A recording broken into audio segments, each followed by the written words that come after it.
चलिए, आज के इस एक्सप्लेनर में सीधे मुद्दे पर आते हैं। आज हम ब्रह्मांड के एक ऐसे रहस्य को डिकोड करने वाले हैं जो जितना बुनियादी है उतना ही दिलचस्प भी। हम बात कर रहे हैं परमाणु यानी एटम के असली आकार और उसके अंदरूनी संरचना की।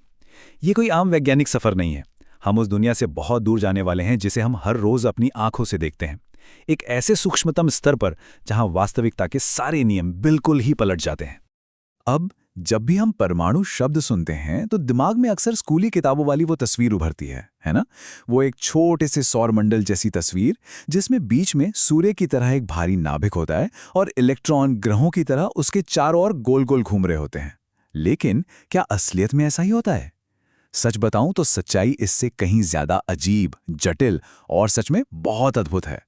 ये एक ऐसी वैज्ञानिक जासूसी कहानी है जहां दुनिया के सबसे तेज दिमागों को वो सब कुछ भुलाना पड़ा जो वो पहले से जानते थे, सिर्फ ये समझने के लिए कि हमारे ब्रह्मांड के ये सबसे छोटे बिल्डिंग ब्लॉक्स असल में दिखते कैसे हैं।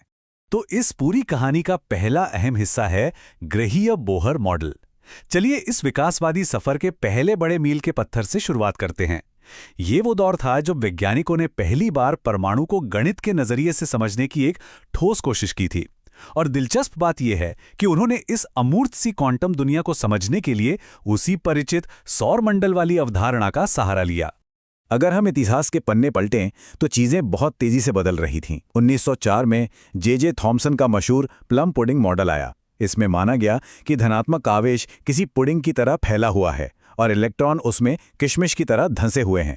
अजीब लगता है ना? फिर 1911 में अर्नेस्ट रदरफोर्ड ने अपने ऐतिहासिक गोल्ड फॉयल प्रयोग से दुनिया को चौंका दिया। उन्होंने साबित कर दिया कि परमाणु के एकदम बीचों बीच एक बहुत ही सघन धनात्मक नाभिक होता है और बाकी की सारी जगह बिल्कुल खाली होती है। और इसके ठीक 2 साल बाद 1913 में नील्स बोहर ने अपना वो ग्रहीय परमाणु मॉडल पेश किया जिसने भौतिकी की दुनिया में तहलका मचा दिया।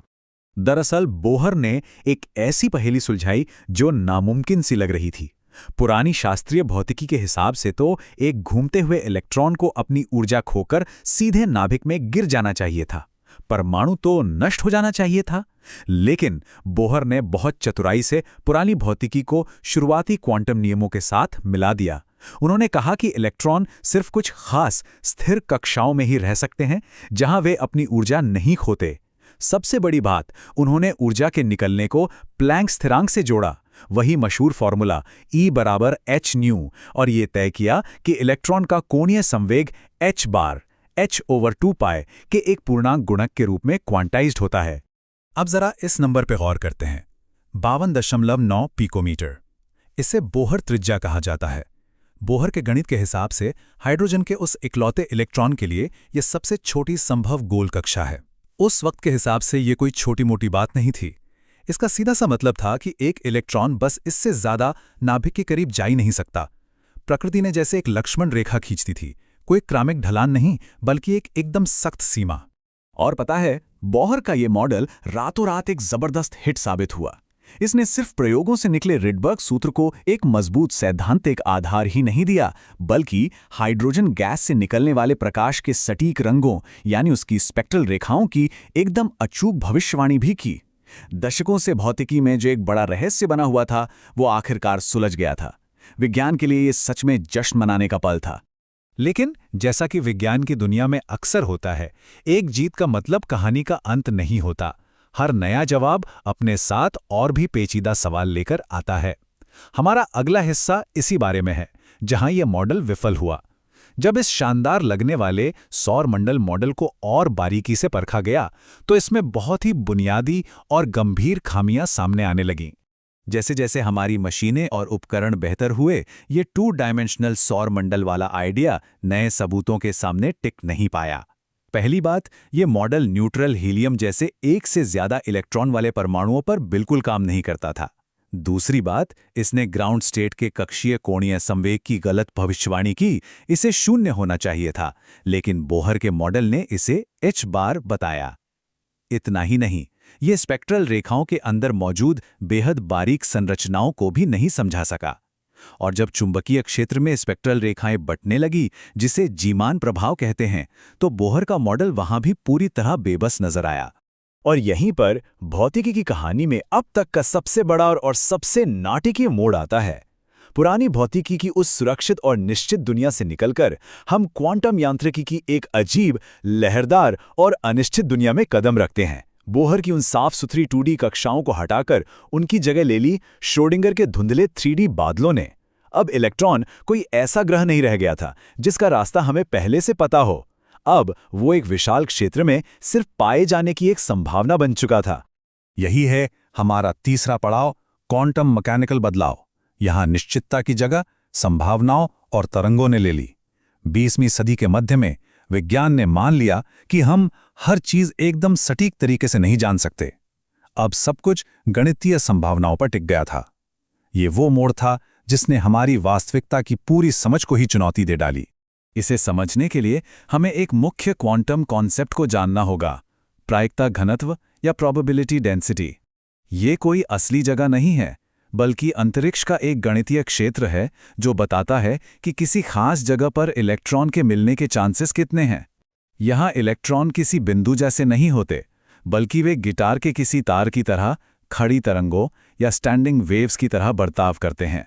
जिस जगह पर यह घनत्व सबसे ज्यादा होता है, बस वहीं उस इलेक्ट्रॉन रूपी तरंग के पाए जाने की संभावना सबसे अधिक होती है। चलिए इसे थोड़ा और आसान बनाते हैं। परमाणु की कल्पना एक प्यास की तरह करें। अगर हमें यह पता लगाना है कि नाभिक से एक खास दूरी पर इलेक्ट्रॉन के मिलने की कुल संभावना कितनी है, तो हम उस परमाणु को प्यास की परतों की तरह बहुत ही पतले एक के अंदर एक गोलों में बांट देते हैं। फिर हम इन पतली गोलाकार परतों की संभावनाओं को जोड़ते हैं, क्योंकि जाहिर है जैसे जैसे हम केंद्र से दूर जाते हैं, उस गोले का सतह क्षेत्र भी बढ़ता जाता है। ये गणित का एक बहुत ही सुंदर तरीका है जो हमें बताता है कि इलेक्ट्रॉन के पाए जाने की संभावना कैसे बंटी हुई है। और अब वापस आते हैं उस 50.9 पिकोमीटर वाले नंबर पर। यहां एक बहुत ही कमाल की बात देखने को मिलती है। क्वांटम यांत्रिकी के वो जटिल समीकरण भी यही कहते हैं कि हाइड्रोजन के इलेक्ट्रॉन के मिलने की सबसे ज्यादा संभावना ठीक 50.9 पिकोमीटर की दूरी पर ही है, बिल्कुल बोहर के गणित की तरह। लेकिन यहां पीछे की सोच पूरी तरह बदल चुकी है। क्वांटम दुनिया में यह दूरी बस एक संभावना है, कोई पक्की ठोस कक्षा या कंक्रीट का रास्ता नहीं।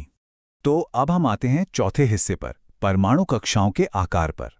ये जो संभावनाओं वाले बादल हैं, ये हवा में यूं ही किसी भी बेतरतीब आकार में नहीं तैरते। इसके बजाय ये गणितीय तरंगें बहुत ही विशिष्ट, सुंदर और 3 डायमेंशनल ज्यामितीय आकृतियां बनाती हैं, जिन्हें हम ऑर्बिटल्स कहते हैं। और इन आकारों का सीधा कनेक्शन क्वांटम संख्याओं से होता है, खासकर एजीमुथल क्वांटम संख्या से, जिसे हम L कहते हैं। जब ये L 0 होता है तो हमें एक s ऑर्बिटल मिलता है, जो एक परफेक्ट गोले जैसा होता है।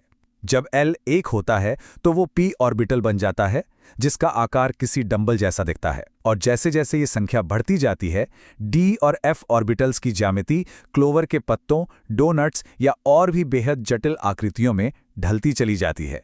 इन ऑर्बिटल्स के अंदर की वास्तुकला भी कम हैरान करने वाली नहीं है। इनके बीच में कुछ ऐसी जगह होती हैं जिन्हें नोड्स कहते हैं।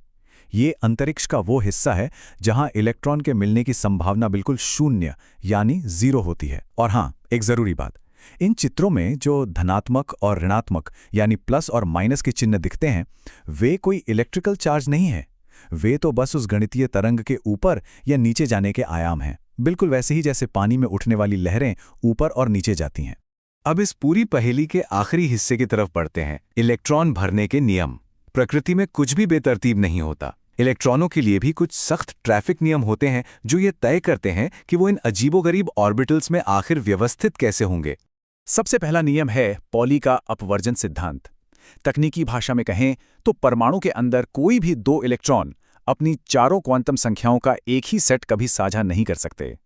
अगर इसे आसान भाषा में समझें तो एक ऑर्बिटल वाले कमरे में अधिकतम 2 ही इलेक्ट्रॉनों के रहने की जगह होती है, और उन्हें भी एक दूसरे से उल्टी दिशा में घूमना पड़ता है, जिसे हम विपरीत स्पिन कहते हैं। जैसे ही वो कमरा भर जाता है, नए इलेक्ट्रॉनों को मजबूरी में अगले ज्यादा ऊर्जा वाले स्तर में जाना ही पड़ता है। दूसरा नियम है हुंड का नियम। ये नियम एक तरह से भीड़ को कंट्रोल करने का काम करता है। जब इलेक्ट्रॉनों के पास एक जैसी ऊर्जा वाले कई ऑर्बिटल्स मौजूद होते हैं तो वो क्या करते हैं, क्योंकि सभी इलेक्ट्रॉनों पर नेगेटिव चार्ज होता है तो वो एक दूसरे को दूर धकेलते हैं। इसीलिए एक ही ऑर्बिटल में जोड़ी बनाने से पहले वे अलग अलग ऑर्बिटल्स में अकेले अकेले फैल जाना पसंद करते हैं, वो भी एक ही दिशा में स्पिन करते हुए। प्रकृति का इस आपसी टकराव को कम करने का ये बहुत ही स्मार्ट तरीका है। अब सबसे अहम सवाल ये उठता है कि ये सब हमारे लिए मायने क्यों रखता है। सच कहूं तो क्वांटम यांत्रिकी के ये अजीब से लगने वाले नियम ही हमारे अस्तित्व की बुनियाद हैं। ये संभावना वाले बादल, पॉली का सिद्धांत, हुंड का नियम, यही वो ठोस नींव हैं जिस पर रसायन विज्ञान की पूरी पीरियोडिक टेबल टिकी हुई है। यही तय करते हैं कि परमाणु आपस में कैसे जुड़ेंगे, कैसे नई चीजें बनाएंगे और अंततः कैसे उस जटिल डीएनए का निर्माण करेंगे जिससे खुद जीवन संभव हो पाता है। तो जैसे जैसे हम आज के इस एक्सप्लेनर के अंत तक पहुंचते हैं, हमारे सामने एक बहुत ही गहरा और हैरान करने वाला सवाल खड़ा होता है। जरा सोचिए, ये ठोस दुनिया जिसे हम छू सकते हैं, जिसका हम हिस्सा हैं, वो असल में पूरी तरह से शुद्ध संभावनाओं की अदृश्य तरंगों से मिलकर बनी है ना कमाल की बात। ब्रह्मांड की इस गहरी क्वांटम प्रकृति पर विचार करना सच में दिमाग को चकरा देने वाला एक शानदार अनुभव है। अगली बार जब भी किसी चीज को छुएं तो उसके अंदर चल रहे इस क्वांटम डांस को जरूर याद रखिएगा।